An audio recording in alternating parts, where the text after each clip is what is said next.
I've always known that I wanted to try one more time to start a company, to build a business. And I didn't know when, but I knew in my heart that when the time was right, I would know that now is the time.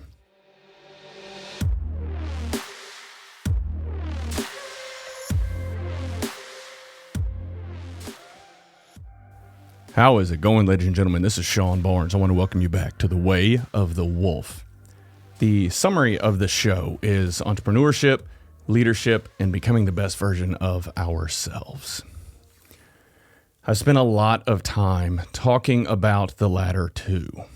And I've had a number of my friends that are entrepreneurs or people that I've met over the years that are entrepreneurs that have come on the show and talked a little bit about their story and their journey and some of the lessons that they've learned as they've gone on this process. But what I haven't done is spent a lot of time talking about my entrepreneurial journey. That's going to be the intent of this show. If you've been listening for any amount of time, you know that I've had a few failed attempts at starting a business whenever I was right out of college. One of them was an automotive speed shop. The other was a computer repair company. Just never really could quite get them off the ground. And eventually, I had to start paying bills. So I went into the corporate world. I can't describe why I've always had this fire inside of me to create something great, to build a company on my own. Maybe some of it just stems back to childhood and feeling like I've got something to prove. Maybe there's some ego to it, thinking that I can do it differently or better than some of the companies that I've worked with or for. I don't know. It's probably something that I'm going to dig into a little bit deeper. But this episode and a number of shows going forward are really going to be me documenting my journey into entrepreneurship. I want to share the lessons that I've learned. I want to share my failures. I want to share my successes. And so I'm going to start off with this episode talking about all of those things, giving you a sense of where my head is at, where I'm at currently, and where I'm going. Okay.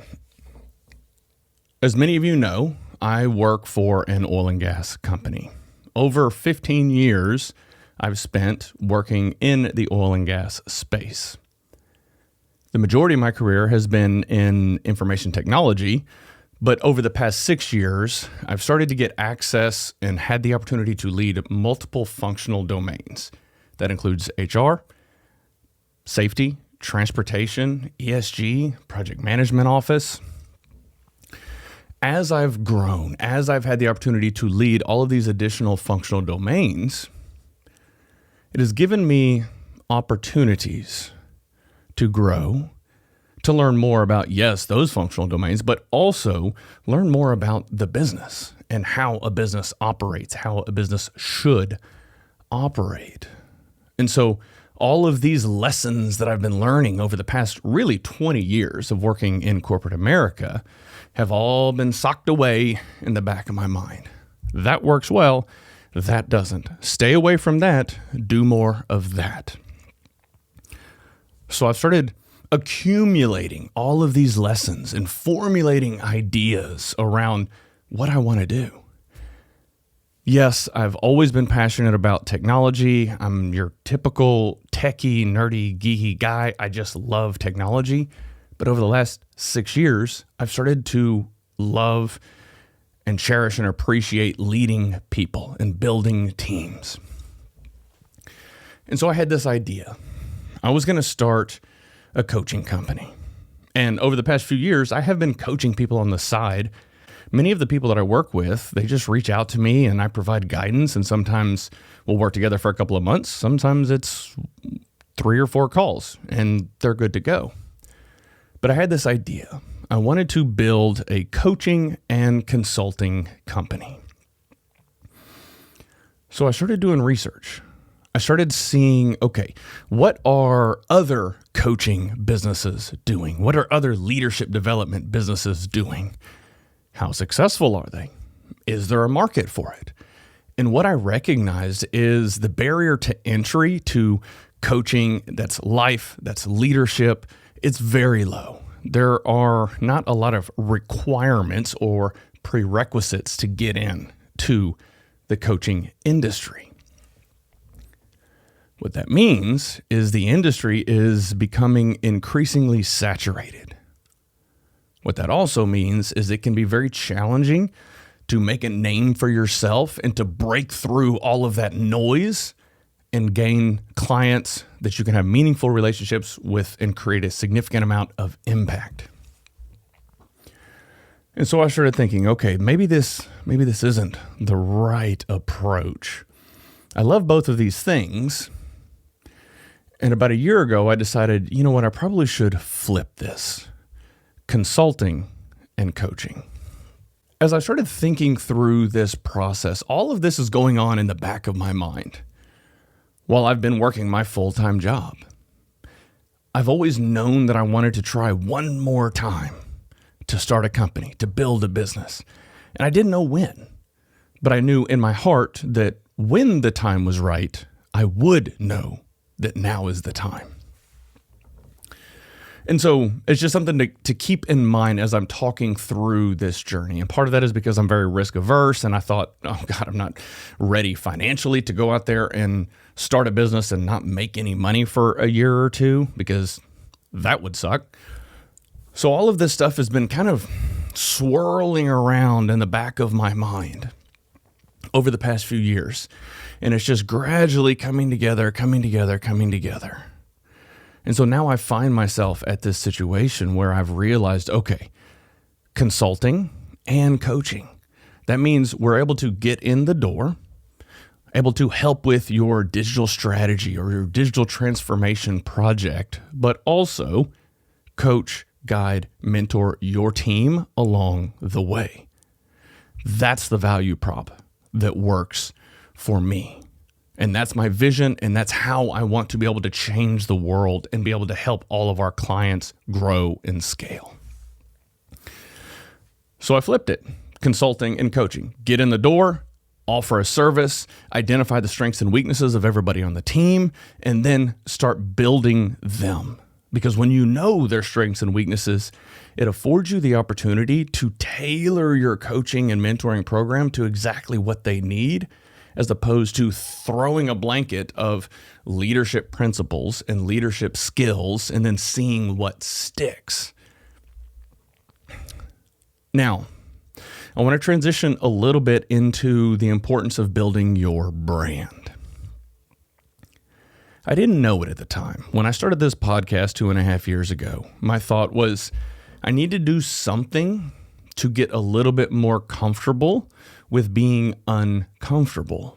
That meant speaking behind a camera, talking into a microphone, getting up on stage and having conversations with people. I didn't know where to start.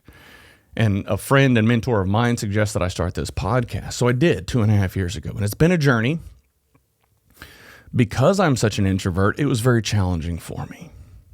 Now, I had built a brand of being your introverted IT nerd who's great at data center architecture, not so great at effective communication, not so great at networking with people. So over the last 2.5 years of me having this podcast, what I recognized is that I've actually been building my brand all this time.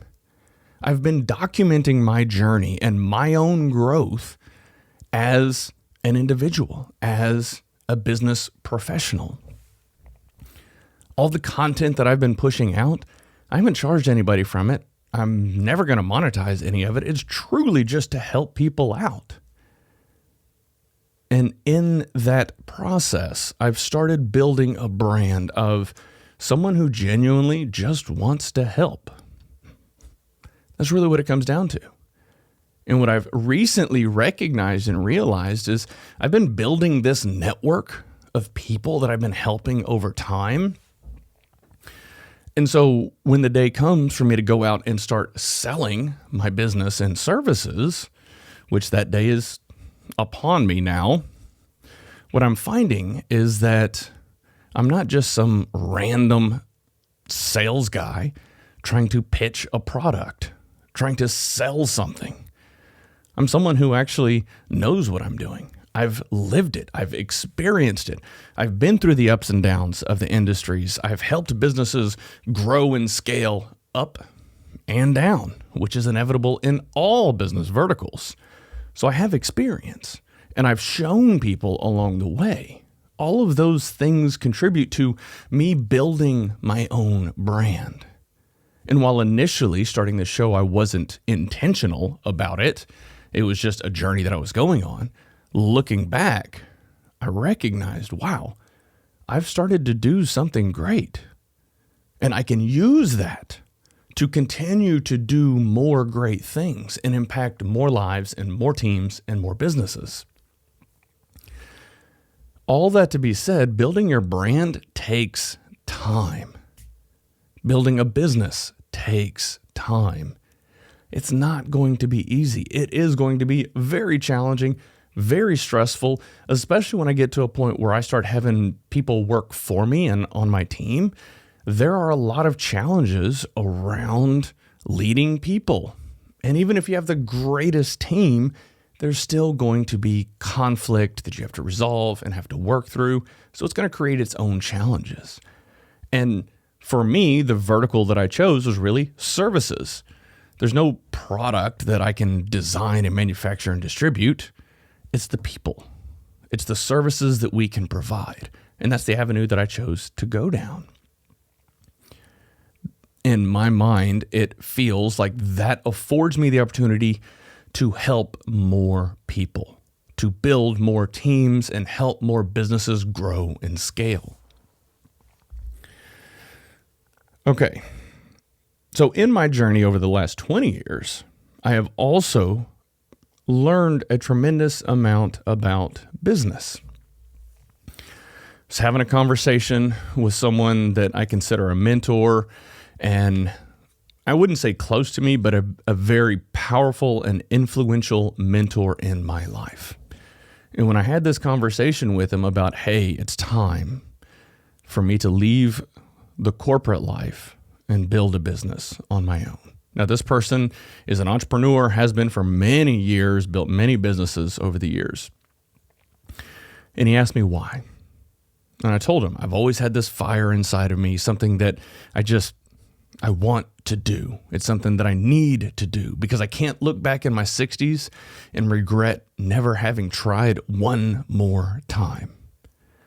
And his response to me was, well, there's nothing wrong with a 60-year-old consultant, which, okay, fair.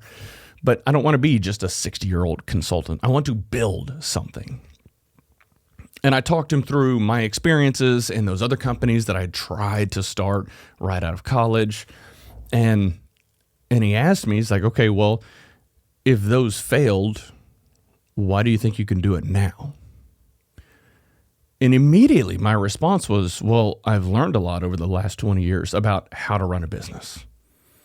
I've learned about what I did wrong in those businesses. And I've learned around things that really you need to avoid and which ways you need to go. And a lot of this comes down to continuing education for myself, not so much in the form of formal certifications, but really just learning, reading. The latest book I've got right here from Alex Hormozi, $100 Million Offers, just picked it up recently. And I've started following his content, and it's been very inspirational. He's got quite an interesting journey. For those of you that haven't followed him, I'll put his link to his info in the show notes, but really good guy to follow if you're starting a business or running any sort of a business. So these are my thoughts. This is where I'm at. Yes, I am officially going to be leaving corporate America in the coming months, going out on my own as an entrepreneur. Very scary, very nervous, but also something that I need to do and something that I've been preparing for mentally for many years. And because I am such a risk-averse person, this has been challenging for me to muster up the courage to do it. But I'm always talking about pushing yourself out of your comfort zone. That's exactly what this next season of my life is going to be. starting a business is hard. It's really hard. And that's exactly why I'm going to do it. All right, ladies and gentlemen, again, I have never going to monetize this show. There's never going to be any ads. One thing that I would ask, please leave a review. Take 20 seconds. Leave a review, rate the show. It would really help me out, help the algorithm, push it out to more people. Share the show with a friend. There's going to be a lot more episodes talking about my journey into entrepreneurship and the challenges that I'm going to face. And trust me, there are going to be a lot of challenges. It's not going to be fun. It's going to be real. It's going to be raw. I'm going to be honest with all of you. A year from now, I might be telling you, don't do it. It's not worth it. Or I might be telling you this was the best decision I've made in my entire life. I'm going to be documenting the journey and sharing it with all of you. And I can't wait to get the feedback from you, hear all of y'all's thoughts and ideas. I'm going to start bringing more entrepreneurs on the show to talk through their experiences and journeys and hopefully help inspire some of you out there that are stuck in a job that you're miserable in to go create something great. It's not for everybody, but if you've got it in you and you have patience and dedication and are willing to put in the reps and put in the time and put in the reps, it will happen. It's going to take a lot, but it will. All right, ladies and gentlemen, that is all I have for today. Thank you so much for your time, and y'all have a good one.